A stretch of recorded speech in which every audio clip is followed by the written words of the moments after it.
Hey, welcome back, everybody. We've had a few days off. Glad you're back with us. Thankful to have you joining us as we continue through 2 Timothy, the second chapter of 2 Timothy. We pick up today with verse 20.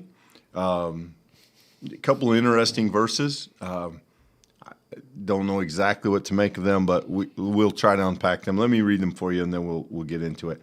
In a large house, there are utensils not only of gold and silver, but also of wood and clay, some for special use, some for ordinary. All who cleanse themselves of the things I have mentioned will become special utensils, dedicated and useful to the owner of the house, ready for every good work. So, an interesting illustration here, not one that's terribly difficult to decode. If you have, like we have, china or silverware that you've either inherited from family members or likely got at your wedding, that spends, in the case of our china at least, most of its life in a cabinet or a cupboard. Safe. Rarely to see the light of day. You kind of get the idea here that Paul is encouraging Timothy to instruct others that those who rid themselves of these ungodly behaviors, these sinful inclinations, those who try to pay attention to their life and their doctrine, these things that he's been saying to Timothy, distinguish themselves as special utensils, as set apart, as dedicated and useful. And, I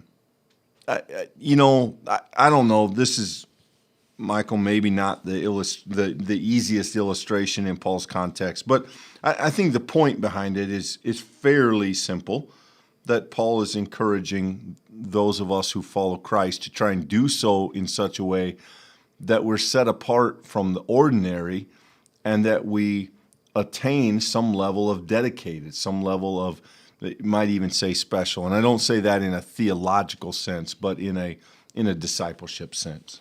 That's, I think, what makes this metaphor so interesting, Clint, is because we know from Paul's other writings those things like language of the body, talking about different limbs, how, there are the higher sort of organs, and then there's the things that we give less honor to, but that they're all important, right, is the sense of that analogy. Not really the same here. Here we have the sense of, instead of everyone having a part to play, and every part is by definition God blessed, here we have this idea that we can, by our choices and the things that we choose to do, and therefore also the things that we choose to leave behind, we can make some impact on our usefulness to the kingdom. We can be useful to the owner of the house in this metaphor. And if you're wondering what's at mind here, I think it's worth putting up here really quickly.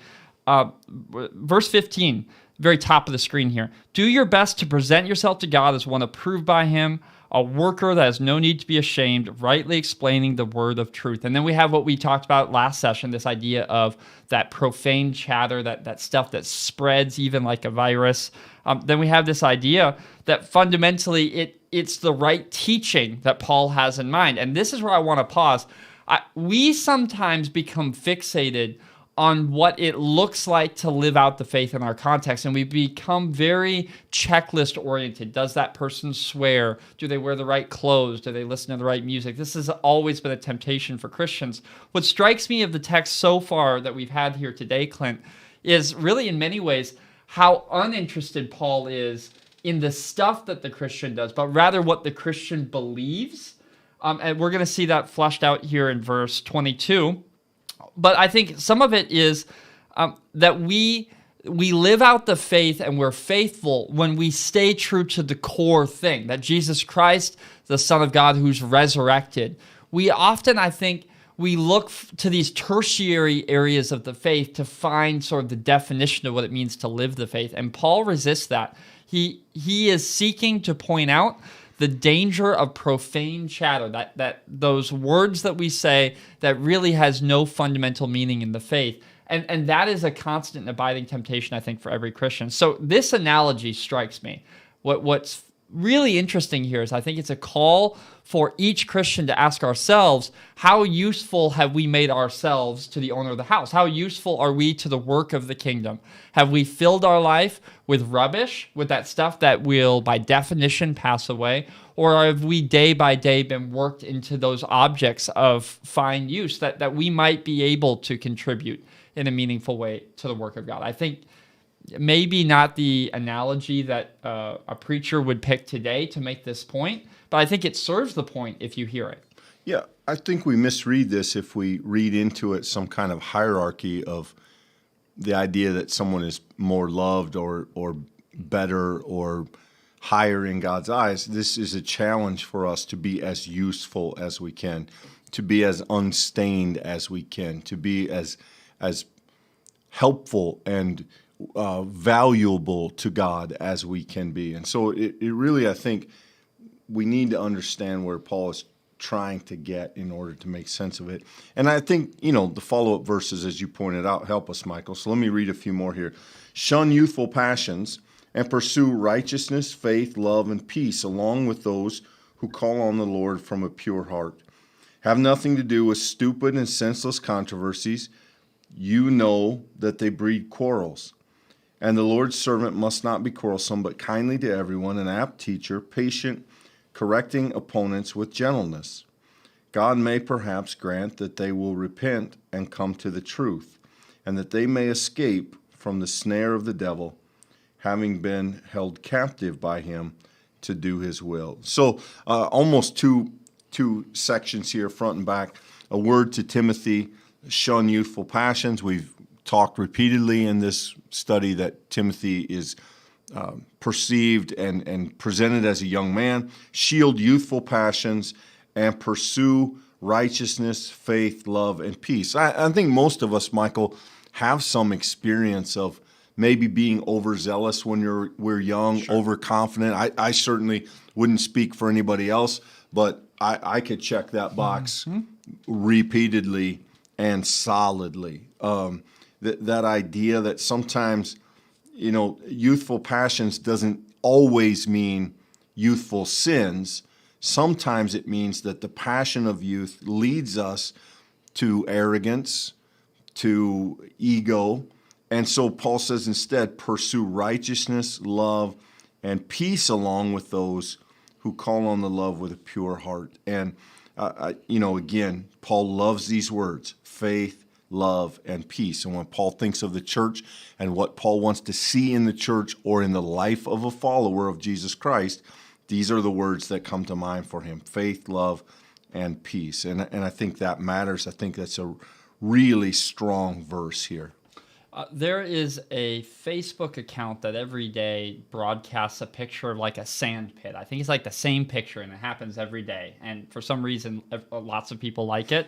I feel like verse 23 should be a Facebook page that every day says the same exact thing. Like every morning, 8 o'clock, we should all get hit with a dose of have nothing to do with stupid and senseless controversies. You know that they breed quarrels. I mean, that is like a marching order in the 21st century. And, I say that somewhat in jest, but with a very large dose of seriousness. I think we need to take very seriously that the words that we use in our relationships, even the words that we don't think others will hear, have an unbelievable impact, not just in the world around us, but in shaping who we are as Christians. We've already had this in the study. I believe it was last week, so go back a couple lessons if you missed it. But an entire conversation about, are we people who use words idly? Are we those who, at the end of the day, if you take measure of the stock and value of what was said, does it measure up to the fullness of the gospel of Jesus Christ? And of course, no one does that perfectly. We're not setting a bar that is so high as to never be achievable. It's rather about the spirit that returns day after day, seeking to add something of value, not to fall back into senseless controversies. And Clint, let's not even make this about cell phones. There's literally TV channels devoted to the controversies of this celebrity versus that celebrity, and the the gossip of the day, and the sort of cultural milieu. it is so easy to get caught up and believe that these are the things that are important, that this sort of entertainment is the heart of having a real joy in the world. But the truth of the gospel tells us that that is counterfeit, that fundamentally being in the community of faith, pursuing these deeper things, which you name, Clint, righteousness, faith, love, and peace, that this is the way of those who call upon the Lord. And when they do so, they will find themselves not needing the senseless chatter, not needing these kind of idle controversies, not looking for quarrels. They can live in real and deep and meaningful community in the midst of the community of faith. Anyone who's been Christian for any time, Clint, knows that staying in community is hard work. And I see Paul making a really pretty on-the-nose argument, I think, which is entirely applicable today, of what it takes to do that. It is tempting to read these through our own lens.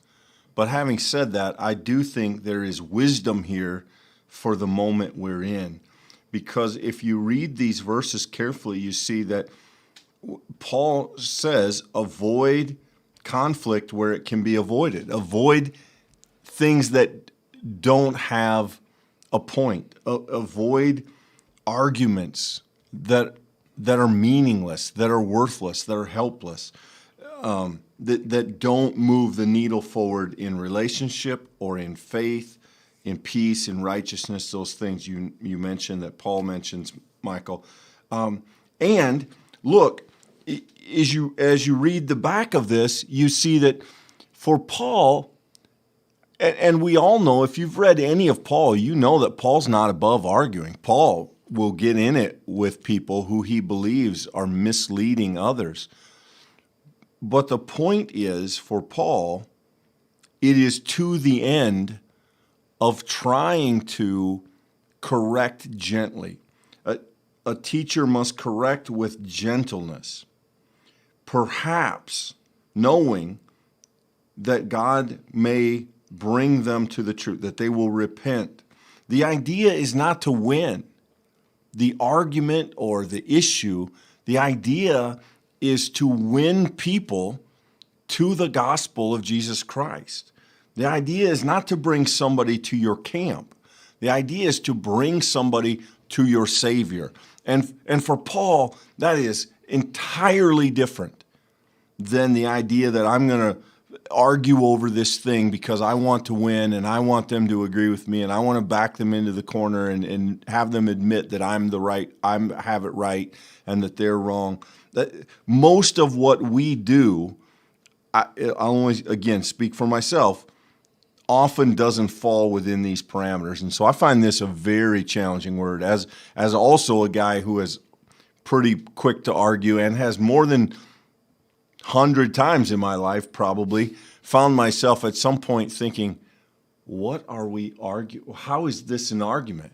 What are we even talking about? There's no point to this. And so, yeah, I find these words convicting, and by being convicting, I find them pretty instructional. You know, Clint, we live in a world where maybe one of our greatest temptations is we make assumptions about who our opponent is. We sort of create a straw man of those are the people over there. I know them because they look like this or vote like this or act like this or spend their money like this, however we identify them. I want to just point out, look at here, verse 25, correcting opponents with gentleness. Remember, just a couple studies ago, who were the opponents? They were not the world. They weren't the people out there outside the church impressing upon the community. They were rather people claiming to be from within the community who were teaching wrong things about Jesus, about his identity, that he was from the lineage of David, that he was resurrected, this core of the gospel, that God made life happen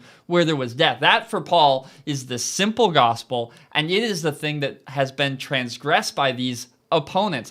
It's worth noting that Paul does get most riled up, to your point, Clint, when that false teaching has an impact upon the least in the Christian community. I mean, we see that in the letter to the Corinthians, the idea of meat sacrificed to idols. If somebody is uncomfortable with that, whether or not theologically they should be, you need to be sensitive to it. Paul is very concerned where the teaching of the church begins to trample people's ability to trust and have faith in Jesus Christ. And I just think it's hard to not see that wisdom written through these lines here, that fundamentally as Christians, when we recognize our call to stay true to the gospel, we must do that with intentional gentleness, with the understanding that if it goes well, it'll be like Jonah. Whether or not he wanted to go to Nineveh, right? The point is that God had a plan for the Ninevites. And so when he went and preached, God made that message effective. And ultimately, God brought an entire city into the story of redemption. It is so easy for us to turn that message into one of destruction and judgment, say, hey, you need to get this right or else, and then we fill in all of these horrible things that might happen. I mean, fundamentally, the goal is gentle correction with the hope that the community will be united around the fundamental revelation of Jesus Christ. That's what Paul has in mind. It may sound simple, but we know that when it's actually lived out, when we put flesh to it, it gets unbelievably complicated because people are people and people struggle with lots of different sinfulness and lots of different ideas. And we struggle to find ways to live into these righteousness and love and peace. These are what we're called to be, but living into it, Clint, is not as if we can make our way into the Christian community and it happens overnight. It's a practice of a life spent in the midst of Christian community. Sort of insert Dietrich Bonhoeffer and life together here. I think we see that written out in beautiful words here. I think Paul is paving a really challenging path for us as, on one hand, he calls us in times of disagreement to be gracious, to be patient, to be Christian.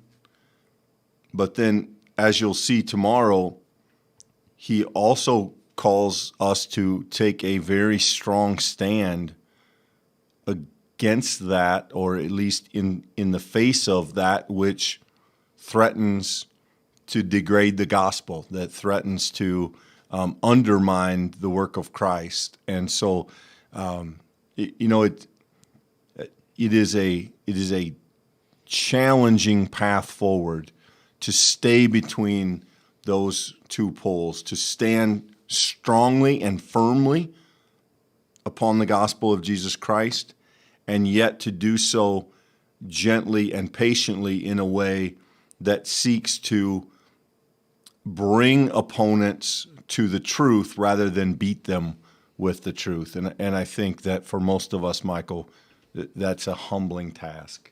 Yeah, anyone who can read these words pass by them with the impression that this is easy to do have yet to hear them.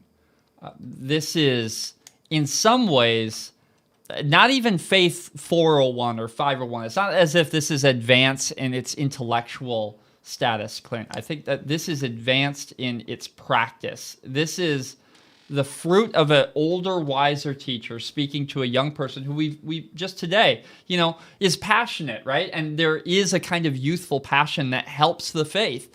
There's also a deep kind of seasoned wisdom that recognizes, listen, the struggle's not today or tomorrow. It may be a week or a month away when that teaching happens again. When the person you thought corrected was corrected, and then it comes back and you realize, no, that same thing over and over and over, same rock, same hill, keep pushing.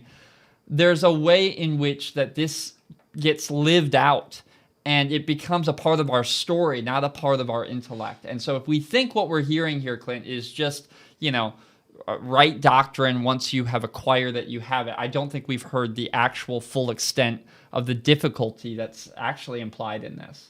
Yeah, I would agree. I think it's significant that Paul spends so much of this letter instructing Timothy on how to treat people who, in Paul's estimation, have it wrong, and yet compels him to do so as a teacher who is kind and gracious and gentle and patient. And those are, again, I think those are good words, but challenging ones. Thank you for being with us today, sharing some time with us. We hope that we will see you tomorrow as we continue on in chapter 3. But until then, give the video a like and a share, and we will see you tomorrow. Thanks, Saul.